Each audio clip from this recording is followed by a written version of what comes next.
নমস্কার বন্ধুরা, আজ বানিয়ে নেব বিউলির ডাল দিয়ে দারুণ একটা মুচমুচে রেসিপি। এখানে বিউলির ডালটাকে সারা রাত ভিজিয়ে নিয়েছিলাম আর ভালো করে ধুয়ে জলটাকে ঝারিয়ে নিয়েছি।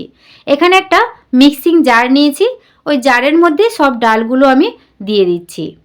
রেসিপিটি বানাতে যেমন সহজ আর খেতেও কিন্তু বেশ মুচমুচে আর স্বাদের হয়। এখানে অল্প অল্প জল দিয়ে ব্যাটারটা আমি রেডি করে নিলাম। এখানে একটা বোলের মধ্যে নিয়ে নেব। সব ব্যাটারটা নিয়ে নেওয়ার পর এর মধ্যে গোটা জিরে আর স্বাদ মতো লবণ দিয়ে এটাকে ভালো করে একটু সময় ধরে ফেটিয়ে নিতে হবে। যত ভালো ফেটানো হবে আর রেসিপিটি খেতেও ভালো লাগবে। ফেটানো আমার হয়ে গেছে। এবার এর মধ্যে দিয়ে দেবো এখানে ধনেপাতা, পেঁয়াজ আর কাঁচা লঙ্কা কুচি নিয়েছি, দিয়ে দিচ্ছি। আমি এখানে পেঁয়াজ আর ধনেপাতাটা একটু বেশি পরিমাণে নিয়েছি, এতে রেসিপিটা খেতে আরও ভালো লাগবে। এর মধ্যে দিয়ে দিলাম লঙ্কা গুঁড়ো, ঝালের পরিমাণটা আপনারা পরিমাণ মতো দেবেন।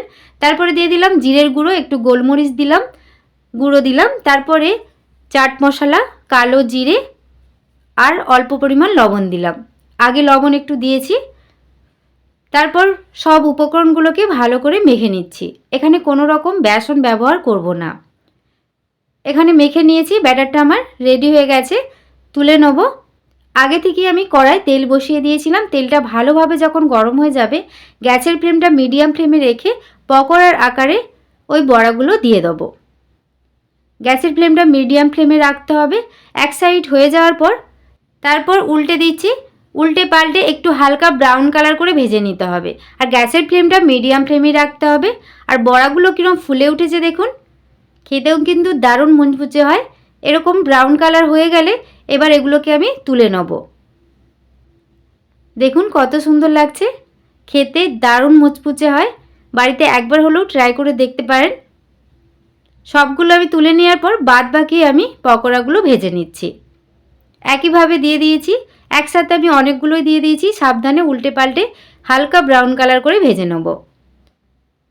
বড়াগুলো প্রত্যেকটা কিরকম ফুলে উঠেছে দেখুন। এগুলো আমার ভাজা হয়ে গেছে। সব পকোড়াগুলো আমি তুলে নিচ্ছি, একটা প্লেটের মধ্যে নিয়ে নিয়েছি। দেখুন কত সুন্দর হয়েছে। তৈরি হয়ে গেল বিউলির ডালের পকোড়া। ঝটপট এটা বানিয়ে নিতে পারবেন। আজকের এই রেসিপিটি যদি আপনাদের ভালো লাগে প্লিজ একটি লাইক, কমেন্ট, শেয়ার করে দেবেন। আমার চ্যানেলে আপনি যদি নতুন হয়ে থাকেন প্লিজ আমার চ্যানেলটি সাবস্ক্রাইব করবেন। একটা পকোড়া আমি ভেঙে দেখাচ্ছি, দেখুন কত সুন্দর হয়েছে। এটা আপনারা চা, কফি বা টমেটো কেচাপ দিয়ে খেতে পারেন বা গরম গরম ভাতেও খেতে পারেন।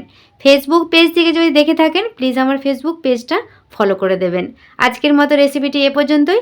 সবাই ভালো থাকবেন। ধন্যবাদ।